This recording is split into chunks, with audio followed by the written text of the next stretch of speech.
La Polizia di Stato all'alba di oggi nei territori di Licata, Gela, Catania e Campobello di Licata ha dato esecuzione a 26 misure cautelari emesse dal giudice per le indagini preliminari presso il Tribunale di Palermo su richiesta della Procura della Repubblica di Palermo, Direzione Distrettuale Antimafia. La squadra mobile di Agrigento ha condotto una complessa e articolata attività investigativa protratta per oltre 1 anno e mezzo che ha interessato gran parte dei territori della provincia di Agrigento, nonché parte di quella nissena e catanese, permettendo di deferire all'autorità giudiziaria oltre 40 soggetti ritenuti responsabili a vario titolo del reato di associazione a delinquere, finalizzata al traffico di stupefacenti, nonché di altri reati di diversa tipologia, ma tutti connessi alle varie fasi di commercializzazione della droga, in alcuni casi anche di armi. Secondo le valutazioni del GIP risultano destinatari della misura coercitiva della custodia cautelare in carcere ben 25 soggetti, di cui 14 di Licata, 1 di Canicattì,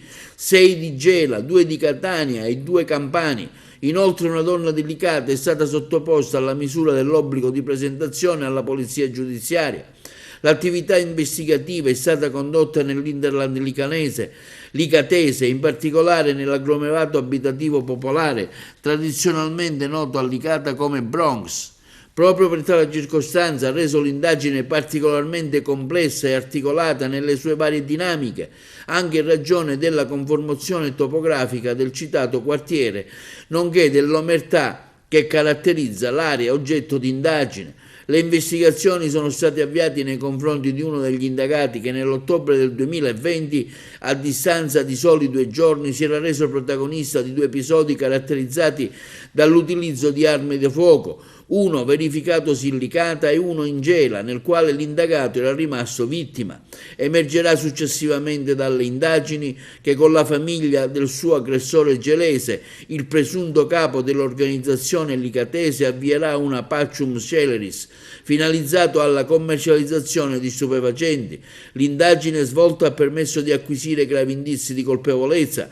su un gruppo criminale dedito alla commercializzazione dello stupefacente localizzato sul territorio di Licata e che aveva ramificazioni per l'approvvigionamento di stupefacenti anche nelle province limitrofe di Caltanissetta e di Catania. Numerosi soggetti sono stati individuati quali assuntori di stupefacenti. Inoltre la brillante operazione di polizia giudiziaria consentiva di acquisire gravi indizi sul ruolo di ciascun compartecipe, superando tutte le argute accortezze poste in essere dagli odierni indagati,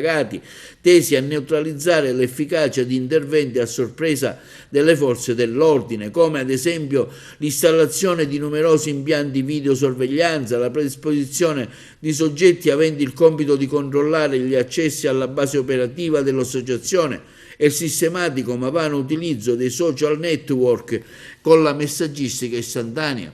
La struttura operativa dell'associazione indagata si dimostrava particolarmente efficace e pericolosa in quanto capace di stringere accordi criminali con altri soggetti dediti alle stesse attività, radicati nei territori di Gela e Catania, aprendo altri scenari investigativi sui quali la squadra mobile raccoglieva gravi indizi che con il sequestro di rilevanti quantità di cocaina. L'esecuzione ha visto anche il coinvolgimento di oltre 200 poliziotti della squadra mobile di Agrigento, con l'ausilio della squadra mobile di Caltanissetta, del personale della polizia scientifica, del reparto prevenzione e crimine di Palermo, Catania e Siderno, dei reparti mobili di Palermo, del reparto volo di Palermo, dei commissariati della provincia, nonché delle unità cinofile antidroga di Palermo. Momenti di tensione si sono registrati stamani davanti alla questura, dove alcuni dei familiari degli arrestati se la sono presa con i giornalisti, con i videoreporter, i fotografi che facevano le riprese e anche con i passanti, tanto che è dovuto intervenire anche il reparto mobile in tenuta antisommossa.